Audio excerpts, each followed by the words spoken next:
안녕하세요. 백두산 금융연구소의 백두산입니다. 10월 17일 금요일 오후 4시 26분입니다. 주말에는 영상 녹화 쉬고요. 월요일 저녁에 뵙도록 하겠습니다. 어제 미국 증시는 하락 마감했습니다.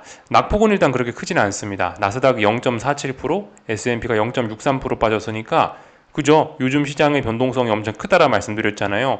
움직임은 하루에 2, 3%씩 움직인다라 말씀드렸는데 최근에 변동성에 비하면은 그렇게 시장이 많이 빠진 건 아닙니다. 그렇지만 이것은 가볍게 봐서는 안 되겠습니다. 여러 가지 이유가 있는데요. 일단은 새로운 악재들이 등장을 하면서 시장이 빠졌습니다. 새로운 악재와 관련된 부분은 조금 이따가 말씀을 좀 더 드릴 거고, 또 그리고 기술적인 측면에서 이 시장이 얼마 안 빠졌다라는 말씀드렸죠. 그죠? 얼마 안 빠졌는데 변동성 지수가 굉장히 많이 오르고 있습니다. 이거 좀 우리가 기술적인 측면에서 좀 주의해서 봐야 될 측면이고요. 또한 기술적인 측면에서 어젯밤 중요한 저항을 양대 지수가 넘지 못하는 모습으로 마감을 한 거기 때문에 이거는 뭐냐면은 다중 고점형 형성 혹은 단기적으로 봤을 때 쌍고점 형성 가능성을 암시하는 겁니다. 그렇기 때문에 이 어젯밤 미국 증시 하락은 비록 낙폭은 작았지만은 좀 가볍게 봐서는 안 되겠습니다. 어떤 의미를 가지고 있냐면 그래서 이미 미국 증시가 잘 상승하다가 지금 조정이 살짝 진행 중이었죠. 그죠? 조정의 시작은 언제였죠? 10월 10일이었나 그랬을 거예요. 그죠? 트럼프가 중국에 관세를 부과한다라는 소식에 시장이 갑자기 급락하면서 조정이 시작됐는데 한동안 잘 회복을 하다가 어젯밤에 하락을 하면서 이제 조정이 더 깊어지고 혹은 더 장기화될 수도 있다라는 생각, 요게 이제 가능성이 열려버린 겁니다. 어젯밤에 이제 더 올라가서 시장이 확 안정된다가 아니고 가능성 요쪽으로 아래쪽으로 확 열려버린 거예요. 그렇기 때문에 좀 조심을 해야 된다. 어젯밤 하락을 가볍게 봐서는 안 된다라는 겁니다. 좀 전에 이제 여러 가지 악재가 나왔다라고 말씀을 드렸는데 여러 가지 지역 은행들이 그 부실 채권으로 인한 뭐 대규모 손실을 발표했다라고 합니다. 그것이 이제 시장의 불안을 이끌었죠. 새로운 재료죠, 그죠? 예. 그래서 지금 어젯밤에 미국 증시 마감한 거 지도를 보시면은 이 파이낸셜 섹터가 붉은색이 굉장히 진합니다. 은행주들이 전반적으로 다 급락을 했다라는 거고 조금 더 자세한 내용을 보면 여기 지역은행들 은행들 중에서도 여기가 지역은행 섹터거든요. 지역은행들이 굉장히 많이 급락을 한 것을 우리가 또 알 수가 있습니다. 구체적인 내용은 뭐 제가 일일이 말씀은 드리지 않겠습니다. 뭐 이런 기사들을 여러분들 읽어보시면 좋을 것 같아요. 웨스턴 얼라이언스 및 자이언스 뱅코프 목요일 주가 급락한 이유 뭐 어쩌고저쩌고 나와 있습니다. 하여튼 부실 채권으로 대규모 손실 가능성이 있다. 뭐 손실을 발표했다. 이런 것 때문에 주로 하락을 하고 있습니다. 또 그리고 어젯밤 나온 소식은 아니긴 한데 그 서브프라임 자동차 대출회사가 두 곳이 파산을 했는데 이로 인해서 JP모건이 조금 손실을 봤다라는 소식이 이번 주 월요일 날인가 발표가 되기도 했었죠. 그죠? 발표가 되기도 했었는데 사실 이거는 별로 시장에 영향을 미치진 못했는데 하여튼 어젯밤에 이 웨스턴 얼라이언스하고 자이언스 뱅코프 얘네 같은 경우는 이 시장에 지금 큰 영향을 미치고 있습니다. 하여튼 그래서 지금 이제 은행주들 때문에 시장이 빠지고 있다라는 거고 그래서 은행주들이 이렇게 빠졌다라는 거고 다만 이제 그 자세한 내용들을 좀 보시면은 어젯밤 이제 TSMC가 좋은 실적을 발표했지 않습니까? 그래서 반도체 섹터는 여전히 초록불이 들어와 있는 걸 우리가 확인할 수 있습니다. 그래서 어젯밤 시장의 내용을 보시면 이 금융주가 이 사실 미국 전체 주식시장에서 시가총액이 제법 비중이 좀 큽니다. 그죠? 그래서 지수가 그 얘네들 때문에 분위기가 안 좋아서 좀 많이 얘네들 때문에 분위기가 많이 안 좋긴 했지만 그래도 반도체 기존의 대장이 시장의 하락을 방어한 측면이 있다라고 이렇게 보시면 되겠습니다. 그래서 어젯밤 보시면 나스닥의 낙폭이 가장 작았죠. 그래서 일단 이런 이슈들에 관해서 우리가 좀 잠깐 생각을 좀 해봐야 되긴 될 것 같은데요. 지금 계속해서 말씀드리지만은 미국 주식시장이 상승하는 혹은 뭐 세계 증시가 계속해서 올해 4월 달부터 상승을 하고 있는데 길게 상승을 하고 있는데 상승의 이유가 뭐라고요? 지난번에 말씀드렸죠. 반도체 랠리가 일단은 지금 시장의 한 축입니다. 그리고 또 하나는 뭐죠? 어떤 현금 가치가 슬슬슬 줄어들고 있는 것에 대한 그런 반발로 주식을 사고 있다는 말씀드렸죠. 그죠? 그런 부분, 현금 가치에 대한 부분, 인플레이션 우려, 우리가 주식시장에서 알고 있는 인플레이션 우려 그런 것과는 약간 거리가 있는 어쨌든 뭐 현금 가치가 좀 떨어진다 그런 걸 해지해보자라는 그런 수요로 주식에 돈이 몰린다. 뭐 이런 이야기를 드렸습니다. 하여튼 그래서 지금 주식시장의 상승 추세를 만드는 거는 이거 두 가지입니다. 어젯밤에 나온 이 은행들의 뭐 부실 채권 이슈는 사실 지금 이런 이슈들을 직접적으로 뭐 훼손시키는 게 아니죠. 그러니까 결과적으로 이 지금 은행 때문에, 미국 지역은행 때문에 사실 이제 겉보기로 봐서는 빠진 건데, 이 이슈도 사실 일시적인 이슈일 가능성이 좀 높다라고 일단 해석은 해야 되겠습니다. 그래서 가만 생각을 해보면은 일단 이 지난 10월 10일부터 말씀드렸다시피 그 세계 증시가 조금씩 비틀비틀하기 시작한 거죠. 그죠? 트럼프가 한마디 한 다음부터요. 근데 지금 지금 이 다음부터 나오는 악재라는 것들이 이런 반도체나 아니면은 뭐 현금 가치 뭐 이런 거와 지금 이런 상승의 주요 원인을 훼손하는 것들은 아닙니다. 어디까지나 그 이런 거 외적으로 시장에 영향을 미치는 거라 갖고 지금 나오는 악재들은 전부 다 일단 일시적이라고 봐야 될 겁니다. 그래서 지금 그 이런 것들이 어쨌든 충분히 주식시장 하락의 이유인 건 맞습니다. 그죠? 이것 때문에 주식이 빠지는 건 이상한 건 아닌데 이것 때문에 주식시장이 지금 하락 추세로 전환된다라고 생각을 하기는 그냥 좀 부담스러운 것 같아요. 그래서 일단 지금 기본적인 전략은 일단 계속 똑같이 가야 될 것 같습니다. 일단 지금 주식시장은 상승 추세라고 말씀드렸죠. 그죠? 지난 그 올해 4월 달부터 해서 급격히 시장이 상승을 하고 있고 어쨌든 그렇기 때문에 지금 강한 상승 추세 중이고 지금 이제 하도 많이 올랐었기 때문에 이 나왔어야 될 조정이 이런저런 것들을 핑계로 해서 지금 이제서야 좀 조정이 나온다라고 생각을 해야 되겠습니다. 그래서 지금 조정이 나오고 있는 거고 이 조정이 나오고 있기 때문에 대응은 뭐죠? 눌림시 매수. 상승장이기 때문에 눌림시 매수를 생각하는 게 적합하겠습니다. 다만 고려해야 될 점이 있죠. 그죠? 어쨌든 뭐 1번과 같은 이런 그 새로운 악재들이 등장한 건 사실이기 때문에 일시적인 이슈라고 한들 어쨌든 일단 악재가 등장한 거고 또 그리고 기술적인 측면에서 지금 취약한 점이 굉장히 많다고요. 굉장히 오랜 기간 많이 올랐던 거에 대한 피로감들이 있고 이런 것들이 결국 빅스 지수 급등, 저항을 못 넘는 이런 모습들로 나타나고 있기 때문에 지금 일단 이런 것들에 대한 반발, 너무나 오랜 상승에 대한 이런 반발로 인해서 조정의 폭도 생각보다 깊고 그럴 수 있습니다. 생각보다 조정이 좀 강할 수가 있어요. 기술적인 측면에서 봤을 때. 그렇기 때문에 일단은 큰 파도는 좀 피하는 게 좋겠죠. 피할 수 있다면요. 그래서 어제 저녁에도 말씀을 드렸다시피 좀 이제 일단 매수 대응이 맞긴 맞는데 좀 잘 봐가면서 그죠. 무작정 매수가 아니고 좀 현금 비중을 좀 남겨놓고 바닥이 확인이 계속해서 말씀드리지만 어느 정도 단기 바닥이 나오는 걸 좀 확인하고 나서 좀 매수를 해야 된다고요. 막 사면은 안 될 시점이라고 말씀을 드렸습니다. 지금 물론 이따가 좀 더 자세히 설명을 드리겠지만은 이런저런 이유로 인해서 빅스가 굉장히 많이 치솟고 있고 이 시장이 지난번 누적됐던 이런 상승의 피로가 굉장하기 때문에 이걸로 인해서 깜짝 충격이 언제든지 시장에 그 굉장한 시세가 나타날 가능성이 있습니다. 이런 시세를 활용하려면 현금이 필요할 거고 어쨌든 그죠? 충분한 바닥 확인 이런 시세를 활용을 못 하더라도 어쨌든 바닥 확인을 하고 나서 매수하는 그런 마음가짐이 그런 좀 보수적인 마음가짐이 좀 필요할 것 같습니다. 그래서 전반적인 이야기들을 좀 드려봤습니다. 사실 근데 지금 이런 조정은 일단 반갑다라고 봐야 될 거예요. 너무 오랫동안 너무 장기간 시장이 좀 평화롭긴 했습니다. 이런 피로를 좀 풀어야 될 필요는 있을 것 같고요. 하여튼 일단 지금이 10월 중순이지 않습니까?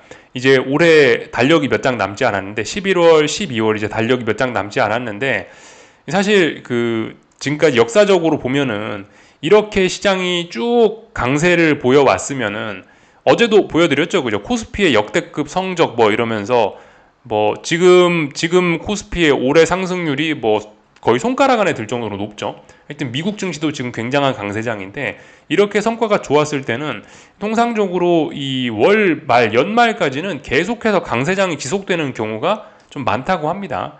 그래서 일단은 이번에 이렇게 조정이 나오는 거를 일단은 좀 긍정적인 관점으로 좀 볼 필요가 있을 것 같긴 합니다. 솔직히 지금 시장이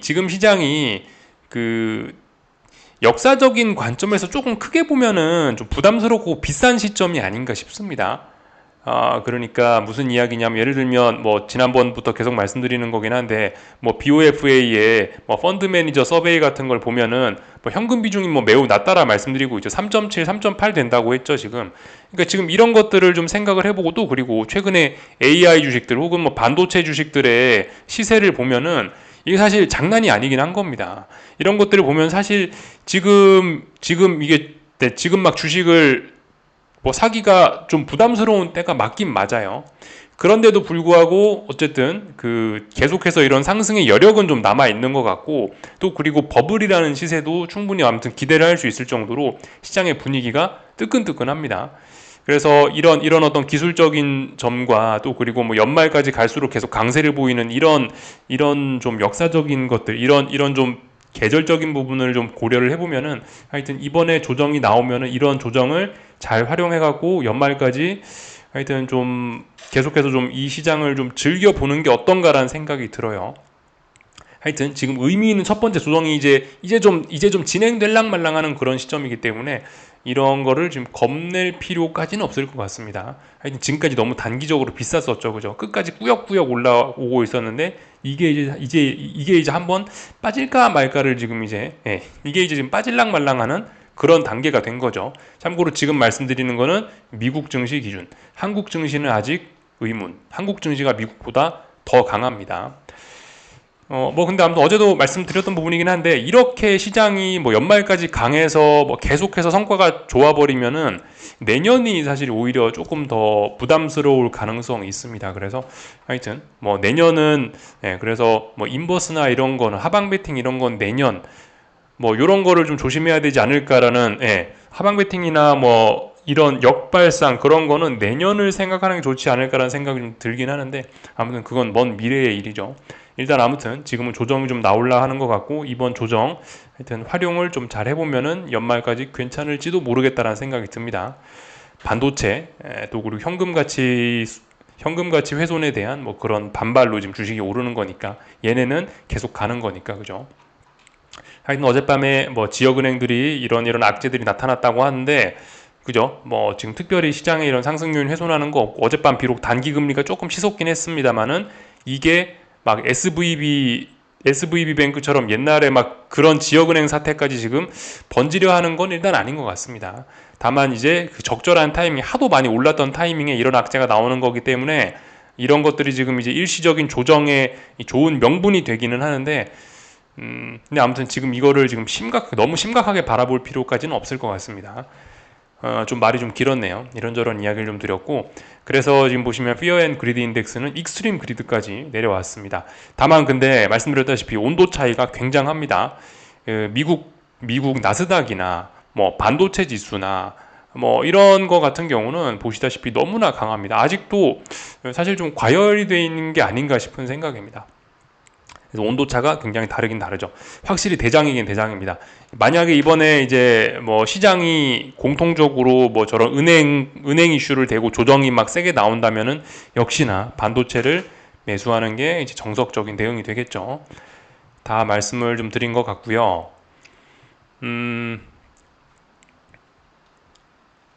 나스닥부터 조금씩 좀 기술적인 이야기를 좀 해보자면 어젯밤에 그 제가 말씀드린 게 25,000이죠. 25,000을 결국 못 넘었어요. 비록 고점은 조금 높였습니다만은 이거는 고점 조금 높인 건 별 의미 없다라고 봐야 되겠습니다. 결과적으로 빠진 거예요. 물론 그 심각하게 빠진 건 아닙니다. 나스닥은 어젯밤에는요. 어젯밤은 심각하게 빠진 건 아닌데 일단 그 지금 시장 분위기 자체가 보시다시피 시간 외에서 지금 1점 몇 프로가 움직이고 있기 때문에 분위기 자체가 지금 은행권 이슈, 그 지역은행 이슈로 인해서 확 좀 얼어붙는, 확 좀 얼어붙는 좀 그런 소식, 그런 느낌이라 가지고 사실 지금 나스닥이 빠지고 그럴 뭐 반도체 약재가 있고 그런 건 아니죠. 근데 그럼에도 불구하고 시장 분위기가 안 좋으니까 좀 꾸역꾸역 기술적인 측면과 어떤 기술적으로 저항을 못 넘었다는 것과 더해서 그렇게 해서 조금 하락이 좀 진행될 것으로 좀 보이긴 합니다. 그죠? 조정이 좀 더 진행이 될 가능성이 있습니다. 이렇게 되면 여기가 저점일 가능성이 좀 낮아지겠죠. 그죠? 여기가 이 자리 깨질 가능성을 좀 생각을 해야 되지 않겠나 싶습니다. 이렇게 되면 어떻게 된다고요? 나스닥 기준으로 했을 때 쌍고점 혹은 요까지 보면은 3중 고점의 가능성 그죠? 그리고 기술적인 측면에서 봤을 때 25,000 못 넘은 거기 때문에 근데 말씀드렸다시피 정석적인 전략은 뭐라고요? 이 하방 베팅이 아닙니다. 눌림시 매수. 어디가 바닥이냐를 찾아갖고 아직도 주식을 한 번쯤 더 사야 되는, 이제 그게 정석적인 전략이 될 겁니다. 뭐 나머지는 특별한 거 없는 것 같아요. 중요한 지지선을 찾자면 이 자리 정도가 좀 중요한 지지선이 될 수가 있을 것 같아요. 지난번과 비슷한, 지금 자리와 비슷한 그런 게 여기인데, 7월 31일 목요일 날에 나스닥이 한번 훅 빠졌었습니다. 이날 만든 이 음봉의 시가가 어떤 중요한 마디 가격으로서 한동안 이 자리가 중요한 저항이 됐죠. 그러면서 이 자리를 넘었다 못 넘었다 이러면서 여기서 한동안 비리비리 하다가 이 자리를 본격적으로 의미 있게 넘어서니까 레벨업이 이렇게 된 겁니다. 그래서 지금 중요한 자리가 어디냐, 여기입니다.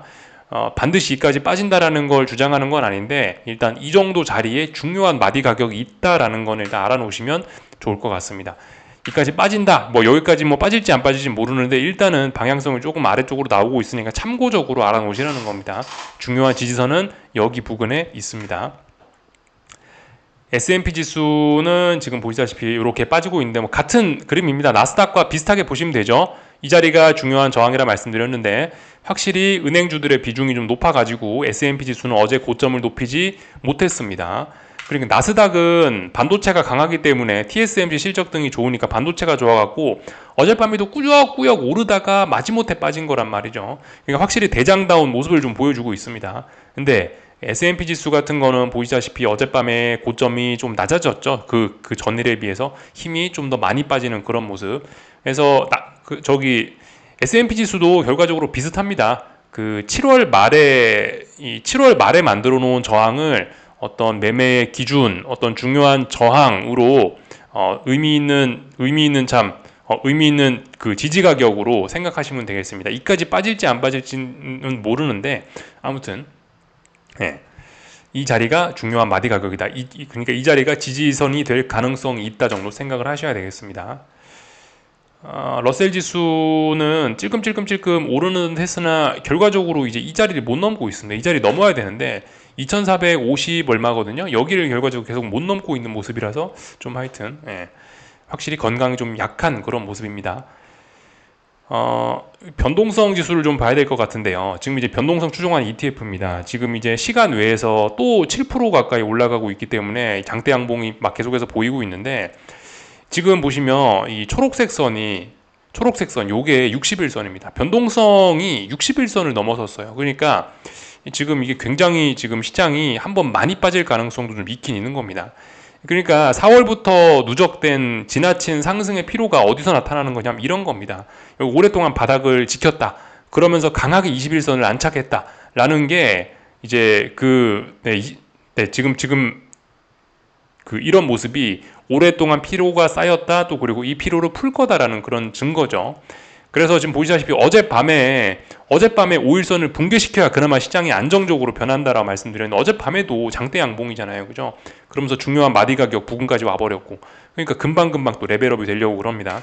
그래서 지금 사실 좀 재밌는 게, 사실 이따 한국 증시에서도 좀 말씀을 드리긴 할 건데, 지금 시장이 빠지는 거에 비해서 변동성 지수가 굉장히 많이 오르는 좀 독특한 모습이 나타나고 있습니다. 저도 정확하게 왜 그런지 뭐 설명은 잘 못하겠긴 한데, 아무튼 지금 이런 점은 시장이 앞으로 한참 더 빠질 수 있다는 뭐 그런 가능성을, 그러니까 앞으로 만약에 하락을 더 많이 한다라고 하면 생각보다 급격히 많이 빠질 가능성을 좀 열어놔야 되거든요. 또 그리고 변동성 지수도 생각보다 좀 많이 오를 수 있기 때문에, 지금 뭐 이런 자리에서 변동성 지수 이 정도 자리에서 변동성 지수 숏 배팅 이렇게 아래쪽으로 간다라고 배팅하면 이거 먹는다, 지금 이런 생각 하시면 좀 위험한 때고요. 이게 지금 어디까지 갈지 모릅니다. 또 그리고 지수의 바닥 함부로 역시 예측하려고 하면은 안 될 것 같습니다. 그죠? 이게 하여튼 굉장히 지금 독특한 모습이에요. 한국도 변동성 지수가 이상하고 지금 미국도 변동성 지수가 굉장히 이상합니다. 그래서 지금 중요한 지지선은 중요한 저항을 일단은 시간 외에서 지금 돌파하는 모습인데, 이 자리까지 돌파하게 되면은 상당히 좀 충격이 좀 클 것 같긴 합니다. 그래서 이 지금 61선을 이렇게 돌파하는 경우에는, 61선을 변동성 지수가 이렇게 돌파한 착하는 경우에는 이게 시장이 이렇게 한 번에 안정되기는 조금 어려울 수가 있을 것 같기도 합니다. 변동성이 그죠? 변동성이 이렇게 이렇게 한 번에 안정되는 게 아니고 쭉쭉쭉 한 번에 안정되는 게 아니고 이런 식으로 들썩 하다가 이제 이렇게 서서히 안정될 가능성, 이런 거를 좀 생각을 해봐야 되겠습니다. 하여튼 지금 이 시장이 참 대응이 어려워지는 그런 시점이긴 합니다. 전반적인 내용들 봤고요. 어젯밤에도 반도체는 강하긴 강했는데 엔비디아는 강하지 않습니다. 이 자리가 중요한 저항이죠. 이제 저항이죠. 이 자리를 못 넘고 있고 5일선 회복도 못하고 있습니다. 엔비디아도 약하다. 필라델피아 반도체 지수는 어젯밤에 무거운 저항 여기를 넘지 못했고요. 그런 상황에서 지금 시장 분위기가 안 좋으니까 얘도 아마 조정이 나오긴 나올 겁니다. 하여튼 워낙 많이 올랐던 거에 대한 피로가 아마 지금쯤 한 번쯤 이제 풀고 가려고 하는 것 같다는 생각을 좀 해야 될 것 같아요. 주식시장에 불안이 계속되니까 채권의 랠리가 계속되고 있습니다. 참 어젯밤 시장이 하락을 한 데에는 그 지표가 안 좋았던 것도 한몫하긴 했습니다. 필라델피아 패드 매뉴팩처링 지표, 제조업 지표가 굉장히 부진했던 것도 한 몫을 했죠. 그래서 저 지표가 부진하면서 금리가 또 많이 떨어지면서 채권이 많이 오르기도 했습니다. 하여튼 채권이 잘 올라가고 있다. 그죠? 주식이 부진하니까 채권이 올라간다. 이렇게 보시면 되겠는데, 그래도 아직까지 채권이 그렇게 매력적인 때까지는 아니라고 보는 게 맞겠습니다. 아직까지 주식의 강세장이다. 강세장 중에 이제 조정이 좀 나오는 거다. 이런 식으로 좀 봐야 될 것 같아요.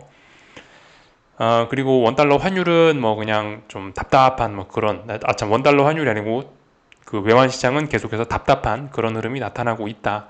그냥 그 정도 보시면 되겠습니다. 하여튼 달러가 조금 좀 약해지는 모습이 보이고 있습니다. 그래서 일시적으로 일단 유로화가 반등을 하는 모습이고, 이런 건 엔화 그런 것도 마찬가지인 것 같더라고요. 보시면 엔화도 강세 나타나고 있죠. 하여튼 주식시장이 하락하게 되면은 엔화가 이렇게 강세를 보이는 경우가 많이 있는데, 하여튼 엔화가 강세를 보이고 있다. 달러가 요즘 좀 약하구나. 이런 거를 생각하시면 되겠습니다. 오늘 원달러 환율은 물론 조금 상승하긴 했습니다만은 어쨌든 이렇게 원화 강세가 나타나고 있네요. 최근에 달러의 흐름이 조금 약하긴 하네요. 어쨌든 외환 시장은 그렇게 큰 움직임을 보이고 있지는 않다. 이 정도까지 봤고, 참고로 비트코인인데요. 비트코인이 상승 탄력이 좀 많이 둔화가 돼 있고 어젯밤에 중요한 지지선을 깨고 있습니다. 물론 지금 자리가 이제 중요한 지지선들이 매우 밀집된 어떤 매물대라 가지고 매우 중요한 가격대이긴 한데, 하여튼 어젯밤의 움직임도 조금 의미가 있긴 있을 것 같아요. 비트코인인데 비트코인을 하라는 그런 이야기는 아니고요. 대략적으로 보시면, 그죠? 여기 지지선이 여기서 한번 지지했고 여기서 한번 지지했죠, 그죠? 어젯밤에 이 지지력을 사실상 붕괴시킨 겁니다. 지지력을 깬 거예요. 여기를 깼으면 어떻게 되죠? 요렇게 박스에서 움직였는데 이 아래쪽 깼으니까 하락 목표치 열렸죠? 아래쪽으로 열린 겁니다. 그리고 지금 현재 거래가 되고 있는 가격은 여기입니다. 지금 가격은 굉장히 의미가 있는 가격이죠. 왜냐? 지난번 오랜 상승에서 만들어내던 역사적 고점이었잖아요. 그죠? 이 자리를 넘지 못해갖고 쌍고점을 만들어서 많이 빠졌었고, 돌파 한착을 했고, 이 자리를 본격적으로 의미있게 돌파 한착하니까 다음 레벨로 이렇게 간 거 아니에요. 그러니까 이 자리가 굉장히 중요한 마디 가격인데 지금 이 자리까지 붕괴될 가능성이 좀 제법 보이고 있습니다. 이 자리가 붕괴되면 뭐죠?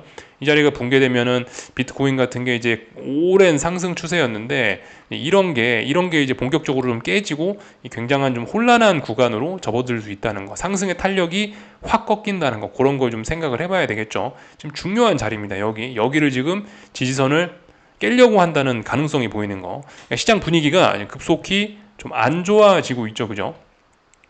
이런 거를 좀 잘 보셔야 되겠다 말씀을 드려봤습니다. 당연히 이제 주식시장의 분위기가 안 좋고 이러니까 각종 원자재들, 위험자산에 분류된 원자재들 좀 분위기가 안 좋을 거고, 금값은 계속해서 상승을 하고 있는 그런 모습. 어쨌든 근데 사실 지금 주식시장의 하락이, 주식시장이 한동안 너무 많이 올라갔고 이제 빠질 명분을 찾다가 빠질 명분이 등장하니까 나오는 조정이라고 일단 봐야 되지, 지금 금값이 오르고 채권이 오르고 그러니까 안전자산 선호다, 지금 이게 심각한 위기다, 시스템적 위기가 있어서 뭐가 시장이 하락한다, 그렇게 보면은 그거는 좀 무리일 것 같습니다. 지금 말씀드렸다시피 지금 상승의 이유는 뭐다? 반도체와 현금 가치 상실에 대한 그런 우려에 대한 반발로 그래서 사람들이 주식을 사는 거기 때문에 아직까지는 일단 강세장 흐름 생각하셔야 되겠고, 말씀드렸다시피 일단 아마 연말 정도까지는 어쨌든 뭐 그럭저럭 괜찮게 흘러가지 않겠냐라는 생각을 좀 가지고 있어 봅니다. 한국 증시 이야기를 좀 할 건데, 오늘 한국 증시 양대 지수는 상승 마감은 했습니다만은, 근데 이 내용을 보시면 굉장히 안 좋습니다. 이건 코스닥인데, 코스닥 하락한 종목 수가 훨씬 많습니다. 다만 시가총액이 큰 에코프로 친구들이 뭐 상한가 가까이를 기록하고 뭐 12%, 13% 올라가 버리니까 지수 자체는 상승하는 게 맞죠. 근데 어쨌든 상승의 이 시장의 내용은 안 좋다. 반도체 종목들 다 하락했다. 그죠? 반도체 관련된 이쪽에 많이 있는데 하락했고, 제약바이오들 계속해서 빠지고 있다. 시장 분위기 안 좋다. 코스피에서는 어떻습니까? 그냥 뭐 반도체가 강하니까 하이닉스, 삼성전자 꾸역꾸역 올라가니까 뭐 시장에 상승 마감은 했는데, 또 그리고 뭐 2차 전지 친구들이 요즘 분위기가 좋으니까 LG 에너지 솔루션, 삼성 SDI, LG 화학 이런 대형주들이 움직이니까 그래도 뭐 지수가 빠지지는 않는데, 근데 분명 이쪽에 보시면 파란색이 훨씬 많습니다. 시장 분위기는 안 좋았다라고 볼 수 있겠습니다. 그래서 상승 마감은 하긴 했는데 좀 내용은 좀 안 좋다. 그러나 그렇다라고 해서 지금 한국 증시에는 재밌는 게, 이게 어떤 하락 전환을 위한 그런 의미 있는 신호는 아직까지 보이지가 않습니다. 이게 뭐 일단은 5일선을 깨야 될 거 아니에요. 일단 뭐 하락을 하고 싶다. 뭐 일단 5일선을 깨야 되는데 그것도 아니에요. 코스피를 보시면 코스피가 5일선을 깬 게 이제 9월 30일 이후로 지금 10월인데 10월 17일까지 5일선을 깬 적이 한 번도 없습니다. 이 지금 한국 증시 같은 경우는 하여튼 좀 이상하게 강합니다. 지금 전 세계에서 가장 강해요. 그래서 미국이 빠지건 말건, 미국의 은행이 어쨌건 뭐건 나는 미국 은행에 관심 없어. 약간 이런 개념으로 움직이고 있긴 합니다.